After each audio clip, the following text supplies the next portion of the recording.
Today, during the session, we discussed quite a bit on reading and summarizing.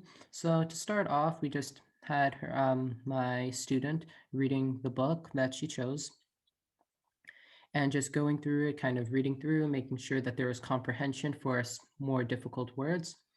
And then as we came to the end, we decided to talk about summarizing books. So, one of the first ideas I came to when it comes to summarizing is making sure you remember the event in which orders happen. So, I quickly pulled up a worksheet. This one is called sequencing to summarize, since I thought that was a very simple way to think about it. And so we discussed what happened first in the book, thinking about kind of the beginning, what was the first things that were setting everything in motion.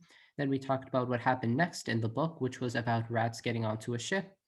Then, after that, and finally. And we also mentioned how there might not necessarily always be five steps, but the important part is that there is what happens first in the book, what happens in the middle of the book, and what happens at the very end of the book.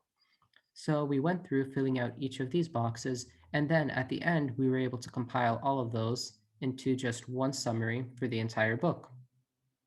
And this was a bit of a shorter book, but this is something that you can use for any kind of summary because summaries are essentially just condensed versions of the book that you're reading. By looking at it sequentially, you'll be able to make sure each part is just a small snippet from the book, and then you'll be able to get a kind of whole overall look at the entire idea of the book. And this breaks down each step in a very easy to see manner. Additionally, when we were filling out these boxes up here, we weren't using really full sentences. It was kind of first, the rats got onto the boat, they started to eat food, right? Next, they were caught by the sailors, traps were laid out for them, they evaded the traps. Finally, they got along with the sailors and the captain left the boat. But when we were putting it into the summary, we made sure that we were using full sentences and making sure that each sentence flowed naturally into the next sentence. So that's just a little bit on how you can use this little chart here and how you can use the idea of order in summarizing any kind of book.